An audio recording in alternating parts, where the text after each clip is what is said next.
Hello YouTube and fellow Star Wars collectors. On this episode of Toys Are the Way, we will be taking a look at the latest vintage collection release for the Return of the Jedi 40th anniversary, the AT-ST and Chewbacca. If you're new to the channel or a fan of Star Wars collecting, be sure to drop a like on this video and remember to subscribe. The channel just recently hit 3,000 subscribers and I cannot thank everybody enough. But as you can see, we have a new vintage collection vehicle to take a look at, the AT-ST, infamous for its inability to stand and just overall frustrating nature. I have several of these from previous releases and, they're definitely a challenging vehicle to interact with and get to stand. It's just an awkward design, and with the laws of physics, this thing can give you a little bit of frustration getting it to even stand in a neutral pose. Here you can see the AT-ST in a forward walking stance. This was definitely a bit tricky to figure out, but I was able to achieve it, and the vehicle is holding the stance for an extended period of time, which is nice to see. I wanted to push this vehicle to its limit and see what it could truly do. Some of the promotional images that Hasbro had definitely had the walker doing things that I was questionable about. So with that being said, let's take a closer look at the packaging, figure, vehicle, and see what this Imperial walker can truly do. Here we have our classic vintage style packaging featuring the Return of the Jedi logo in the top left corner with the AT-ST and Chewbacca header beneath it, followed by the yellow sunburst indicating there is a figure included inside. The front and back of the box have wonderful art showing the walker in an Endor forest setting, with the Kenner and plastic-free packaging logos in the bottom corner. The top and sides of the box contain alternate images of the vehicle with the Kenner logo present throughout.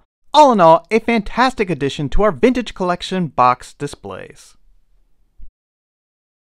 Taking a look at the inside, the AT-ST and Chewbacca are packed securely in the box, and each item needed for assembly is wrapped in tissue paper, as we've been seeing with the newer vintage collection releases.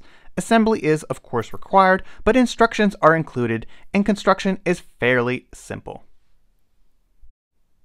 The Chewbacca figure included inside is a repack of older versions we have seen in the vintage collection and previous lines such as the Legacy collection. Sadly, the figure is fairly outdated and not very exciting as it's plagued by swivel hips. Hopefully one day we'll see an updated Chewbacca in the vintage collection, but for now this is the least exciting part of this AT-ST release. So let's begin by taking a look and comparing each one of these AT-ST releases.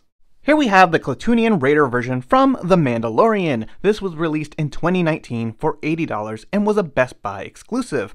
On the right we have the 3.75-inch Black Series release of the AT-ST. This was a Walmart exclusive for $60 back in 2017.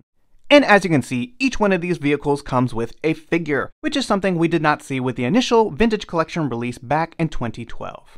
And while the original release was a Return of the Jedi version, it has to be said that this new and improved Return of the Jedi Muddyfoot Blastered Mark AT-ST does look a lot better when compared to the photos of that previous release. Taking a closer look, you really can appreciate the paint deco that Hasbro has put on this new vehicle. The weathering looks fantastic, and I gotta say, when compared to the Mandalorian release, they're pretty much on par. I really like all the rust detail on that one. It looks very old and just kind of beat up. The only thing I think they could have added was some more mud on the feet. I don't think that's very realistic. It's very clean for such a dirty AT-ST that's supposed to be walking around the forest and raiding villages. But yeah, still a really nice release. Taking a look at the new Endor version, I really like the blast mark. I think it's been done fantastically. Looks much more realistic and believable, and the rust marks that are just coming down off of the eyes and on the back of the vehicle look very good as well. The little spotty gray marks look pretty good to me. I think that could have been done a little better maybe, I don't know, because it kind of just looks splotchy. I think that's the only thing I'm trying to say about that. But all in all, this thing looks great. Additionally, I think they could have added a couple more brown tones to the feet, because it's kind of just one solid color, and Earth is usually composed of a lot more greens and browns and just all sorts of vegetation colors. So all in all, looks a lot better than the previous release, that's for sure. Taking a look at the 3.75 Black Series one, you can appreciate it, but it's also not weathering. It looks like discoloration, if anything. The only thing that I do like about it is these paint deco on the front turret. That little line does look very nice, and I think that would have been a nice addition on the new version. The Mandalorian version does have some paint deco on the front gun, which I think looks nice, but yeah, that's the only thing I can take away from the ATST from the Black Series line. Taking a look at the back, I really like these oil marks. They look really good. Just looks like, this thing's been having some trouble walking around. And compared to the previous Mandalorian version, there's some good weathering on there as well. Overall, the Vintage Collection ones look fantastic. And surprisingly enough, the Black Series version does have a little bit of weathering back there. And that looks pretty good in my opinion, but definitely not quite as good as the Vintage Collection releases. And taking a look at the legs, there's some pretty good weathering on there as well. It's subtle, nothing too harsh, and that's just what you want on this vehicle. They weren't like super dirtied up on Endor, but all in all, it does have some good aging to it. And here you can see a little bit more of that rust mark on the side of the turret area. And yeah, definitely very happy with the paint decos on this new release. And here you can see one ATST from my collection that I forgot to include, the all-white Hoth version from the Shadows of the Dark Side line in 2010. So out of all these ATSTs in my collection, the one that's given me the most trouble has been the 3.75 Black Series version. This one has been pretty good up until around the initial announcement of the new Endor version, and right around then it just decided to no longer stand. I was cleaning my shelf one day, moving this thing around, and the weight of the head now just falls forward, and the legs pretty much were just falling apart, just collapsing on themselves. I went ahead and took some advice, tightened the bolts, and it's been a little better, and I just pretty much try to get it in a fixed position and never move it. I'm very cautious with that release right there. But I will say that the new Endor version definitely feels much sturdier. When you take it out of the package, it feels tighter. You know how sometimes you get an action figure and they got really loose joints and it's just like, out of the package, it shouldn't be that loose. I will say that this thing out of the package is very tight and the joints seem much better. Will it stand the test of time? I don't know.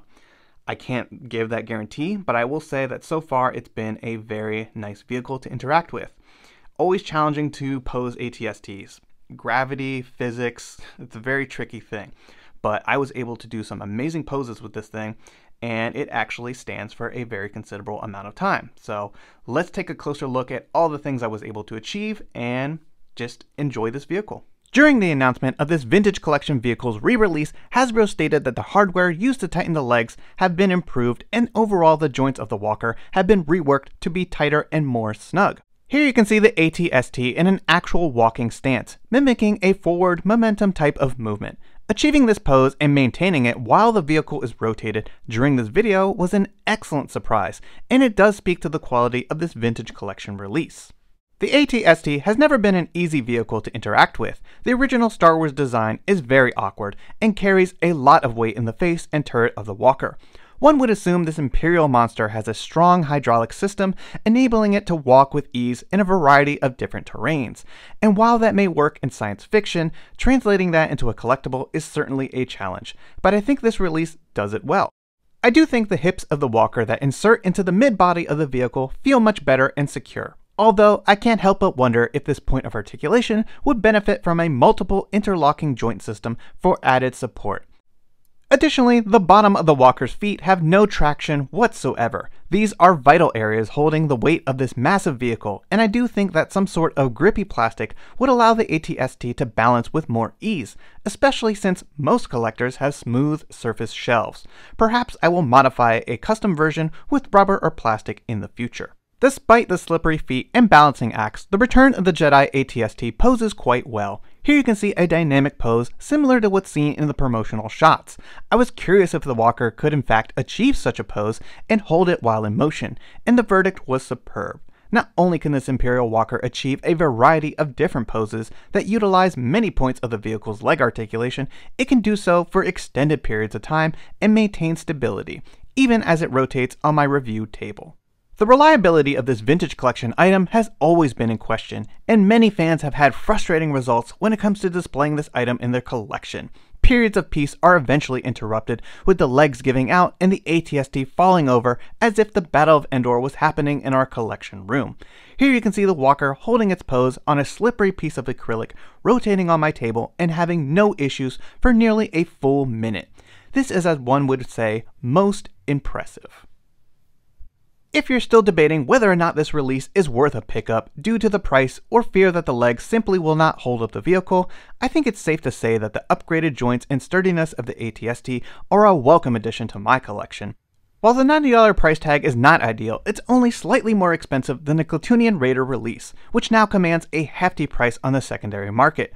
Older collectors may argue we have had this vehicle in the past, and while that may be true, the upgraded paint apps and improvements are certainly welcomed. Additionally, this re-release allows an opportunity for new fans and collectors to add this iconic Imperial Walker to their collections, for a decent price and with upgraded quality. But let me know your thoughts down below. I hope you've enjoyed this video and taking a look at this latest vintage collection item, the ATST and Chewbacca from Return of the Jedi. So far, I'm really enjoying this release, and it's great to see more vehicles and items from Return of the Jedi for this 40th anniversary. And hopefully you'll be adding this one to your collection as well, but feel free to leave your thoughts and opinions in the comments down below. And don't forget to drop a like on this video and subscribe if you're new to the channel. It really helps and is always greatly appreciated. Thanks everyone, and may the Force be with you.